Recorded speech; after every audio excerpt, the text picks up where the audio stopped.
Jemi në pjesën e dytë të serisë së videove që trajtojnë gjetjen e koordinatave të pikave që ndajnë një segment në pjesë.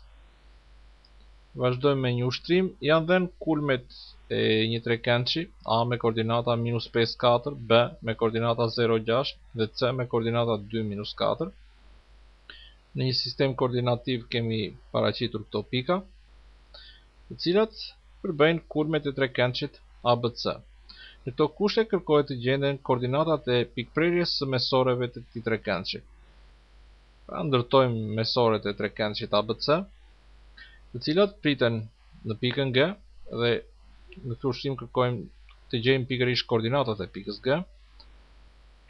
Përcaktojmë gjeometrikisht dhe meset e brinjëve të trekëndshit, duke shënuar një prej tyre me M1.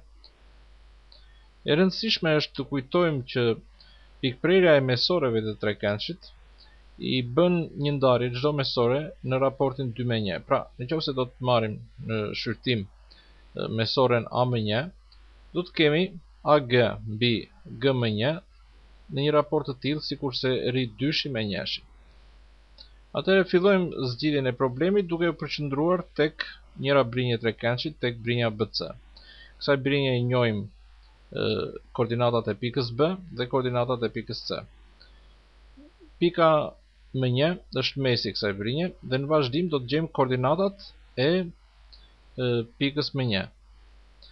Kemi x-in e M1-shit të barabartë me x-in e B-s plus x-in e C-s mbi 2. Që duke kryer zvendësimet, përcaktojmë që x-i M1-shit është i barabartë me 1. Gjithashtu, y-i M1-shit është i barabartë me y-in e B-s plus y-in e C-s mbi 2. Nga ku gjejmë y-in e M1-shit të barabartë me 1. Pra, koordinatat e pikës M1 janë 1, 1. Vazhdojmë zgjidhjen e ushtrimit duke shqyrtuar mesoren A-1. Thamë që pikprerja e mesoreve, pra pika G, ka një pozicion të tillë në mesoren A-1 që nëse kjo mesore do të ndahej në 3 pjesë, AG-ja do të ishte 2 pjesë dhe G-1-shi do të ishte 1 pjesë. E shfrytëzojmë këtë fakt për të shkruar barazimin vektorial M1G baras me 1/3 e M1-as.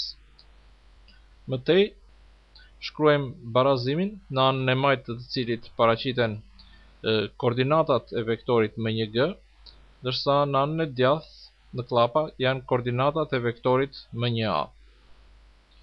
Duke bërë zvendësimet e x-it të M1-shit, y-it të M1-shit, x-it të as, y-it të as dhe përsëri x-it të M1-shit dhe y-it të M1-shit, do të marrim këtë barazim, të cilin e zhvillojmë më tej, nga ku duke patur parasysh atë çfarë kemi shkruar në rreshin e parë të kësaj llape dhe duke e barazuar me atë çfarë përfaqësohet në rreshin e parë të llapës së fundit, gjithashtu duke u përqendruar tek rreshti i dytë i këtyre dy llapave, shkruajmë këto dy ekuacione që x i g minus 1 baras me minus 2 dhe y i g minus 1 baras me 1.